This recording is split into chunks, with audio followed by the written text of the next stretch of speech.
Hey, this is Barry Shulam with a spoonful of honey. This week, I want you to open up Deuteronomy chapter 11 and look at the portion of re'eh. The one word today, the one spoonful, is the word re'eh, see in English.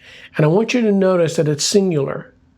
And here's something that's easy to miss when you read it in English or in Hebrew.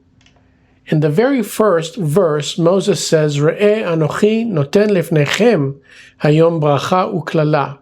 See, I set before you today a blessing, a curse. But look at the grammar. The word re'eh, see in English, is written in the singular, you, singular form. And yet lifnechem, before you, is in plural. You all, or y'all, as we say in the South. Now that is strange. Moses is not talking to one person here. He's standing in front of the entire nation, over 1 million people camped on the plains of Moab, and about to cross into the land that he's promised to them. So why does the command to see drop out of the plural and land in the one person? And the reason we can find it a few chapters later in Deuteronomy chapter 27. And we learn how this blessing and curse actually gets delivered. You see, the whole nation crosses the Jordan, splits in two, and stand facing the two mountains, Mount Gerizim and Mount Ebal. Now, those verses that follow are the very blessing and the very curse that get recited there.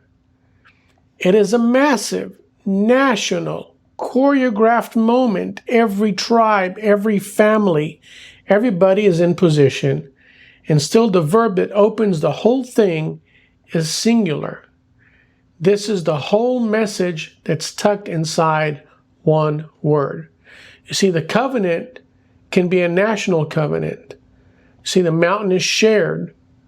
The blessing is announced over the entire camp at once.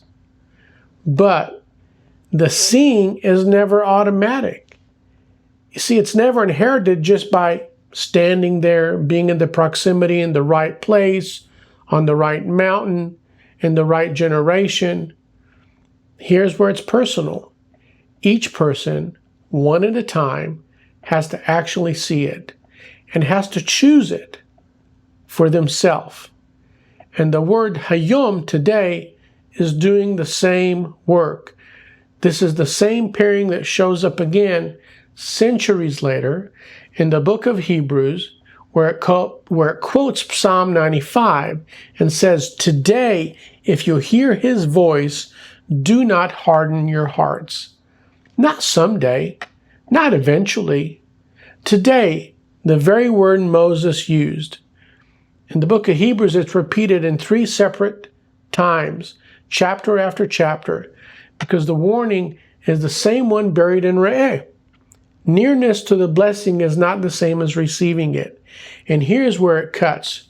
You can grow up inside the blessing. You can be raised on it. You can be taught it. You can be standing your whole life in the middle of the camp, even in your church camp. And still, it never becomes yours until you personally see it, until you personally choose it today. The one word, see it for yourself today. Shabbat Shalom to you all. See you next week. This is Barry Shulam. A spoonful of honey, the Torah that cuts.